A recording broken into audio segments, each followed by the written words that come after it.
March 15th, 1910. Seoul, Korea. A 73-year-old man named Min Yeong-hwan sits in his study, brush trembling in his hand as he writes his final words. "I would rather die than witness my country's destruction," he pens, moments before taking his own life. What Min knew, what drove him to this desperate act, was that Korea had already ceased to exist as a nation 5 years earlier. The world simply hadn't been told the truth. Imagine discovering that your entire country had been secretly erased from the map, its independence nothing more than a carefully maintained fiction. For over 500 years, Korea had existed as the Hermit Kingdom, a proud tributary state that managed to maintain its independence while navigating between the great powers of China and Japan. But by the dawn of the 20th century, that delicate balance was crumbling.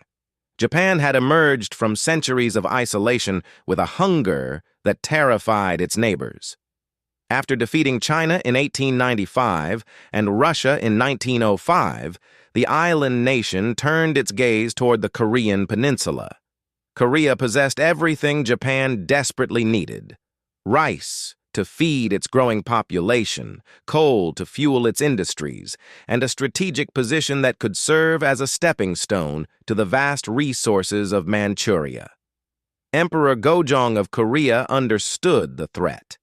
He had watched his military advisors replaced by Japanese officers.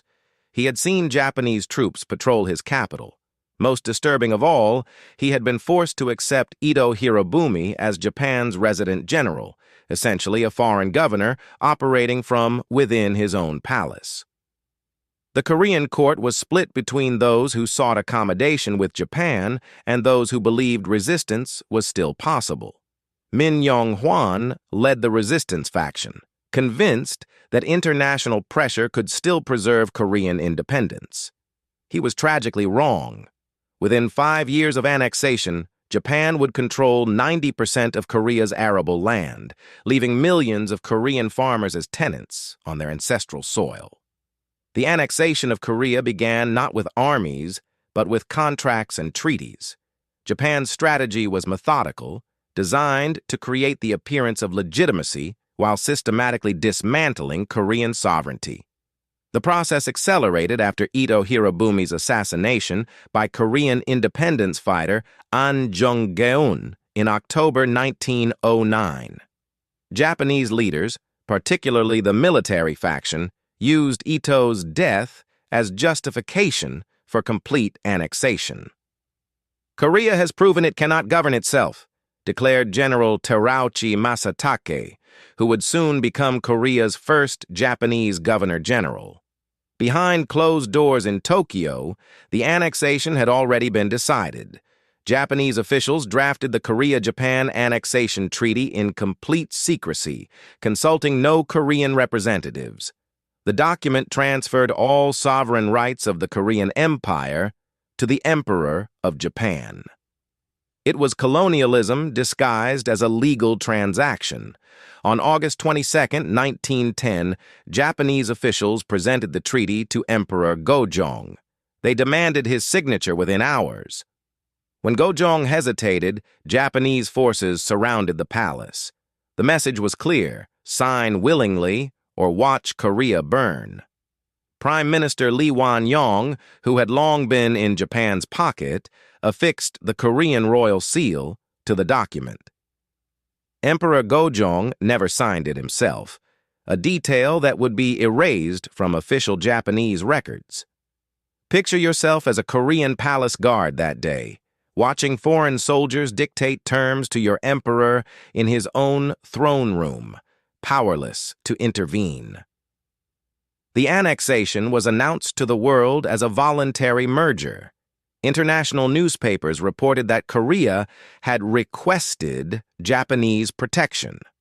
No mention was made of the troops, the threats, or the fact that the Korean people had never been consulted about their nation's disappearance. Korean resistance began immediately, but it was fragmented and poorly coordinated.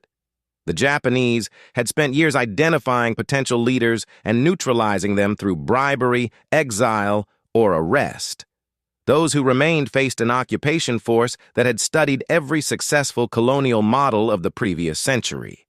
What followed was not merely political occupation, but a systematic attempt to erase Korean identity from existence. Korean schools were shuttered and replaced with Japanese institutions that taught only Japanese history and culture. Korean children were forced to speak Japanese even at home. Families caught using the Korean language faced fines, imprisonment, or worse. Within a single generation, Japan intended to make Korean a dead language. The assault on Korean identity extended to names themselves. Under the 1939 name order, every Korean family was required to adopt Japanese surnames. Those who refused were denied food rations, employment, and medical care. Park Chung-hee, who would later become South Korea's president, was forced to take the name Takagi Masao. Lee Kuan Yew became Yamada Yoshio. Millions of Koreans lost even their names to Japanese imperialism. Korean historical records were confiscated and destroyed. Ancient temples were demolished or converted to Shinto shrines. Korean literature was banned, its authors imprisoned or executed. Japan wasn't just conquering territory, it was attempting to murder a culture. How do you destroy the soul of a people while claiming to civilize them? The economic exploitation was equally devastating. Japanese colonial authorities seized Korean farmland through a systematic survey that discovered that most Korean farmers could not prove legal ownership of land their families had worked for centuries. This stolen land was redistributed to Japanese settlers or sold to Japanese agricultural companies. Korean farmers became sharecroppers on their ancestral soil, forced to surrender 60 to 90% of their harvest to Japanese landlords. When harvests failed, Korean families starved while their rice was shipped to feed Japanese cities. Between 1910 and 1945, Japan extracted an estimated $4.6 billion in resources from Korea, equivalent to over $80 billion today. Industrial development served only Japanese interests. Korean workers labored in Japanese-owned mines and factories for wages that were half what Japanese workers received for identical work. Safety regulations were non-existent. The brutality intensified during the 1930s as Japan prepared for war in China. Korean men were conscripted to build roads, fortifications, and airfields throughout the Japanese Empire. Between 1939 and 1945, over 700,000 Korean men were forcibly transported to Japan as slave laborers. An estimated 200,000 Korean women and girls, some as young as 11, were forced into sexual slavery as comfort women for Japanese troops. Perhaps no aspect of Japanese colonial rule was more horrific than the treatment of Korean women. The Japanese military established a network of comfort stations, military brothels, throughout occupied Asia. Korean women and girls were kidnapped, deceived with promises of factory work, or simply seized from their families. They were held in conditions of absolute slavery, subjected to rape and torture on a systematic scale.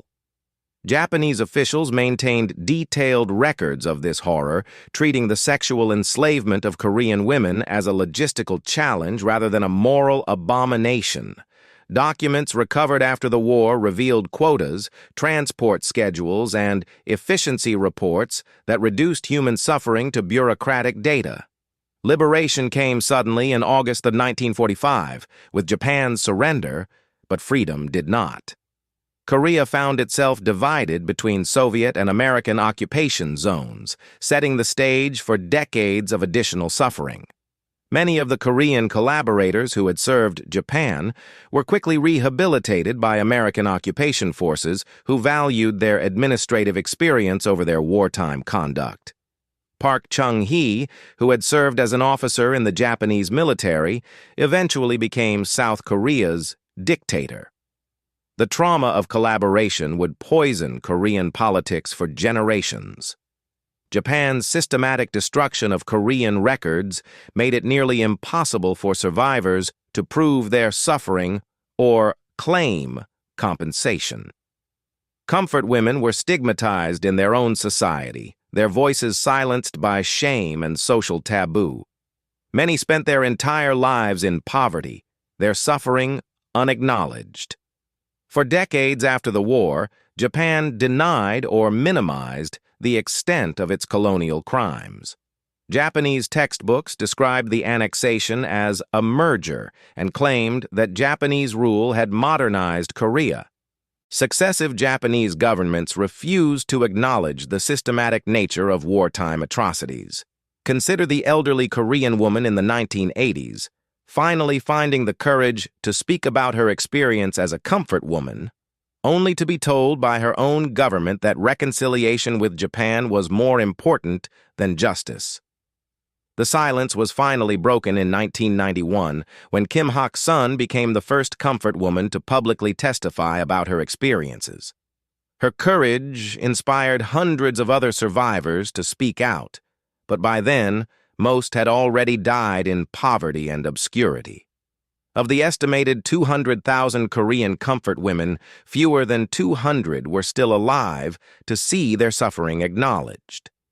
Korea's ordeal under Japanese rule reveals how quickly a civilization can be nearly erased, not through dramatic conquest, but through methodical bureaucratic cruelty. It shows us how evil can be administered through forms and procedures, making it seem somehow legitimate. The Korean experience also demonstrates the power of cultural survival. Despite 35 years of systematic oppression, Korean language, traditions, and identity survived.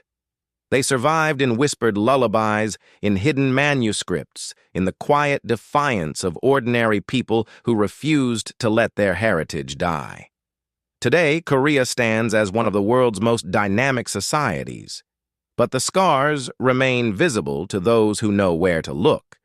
They appear in the ongoing disputes over comfort women, in the divided peninsula, in the elderly Korean who still flinches when hearing Japanese spoken on the street. The lesson of Japanese-occupied Korea is not just historical. It's a warning about how oppression operates and how quickly the unthinkable can become bureaucratic routine. In our own time, as we witness other peoples struggling to maintain their identity against overwhelming force, Korea's survival offers both a cautionary tale and a reason for hope.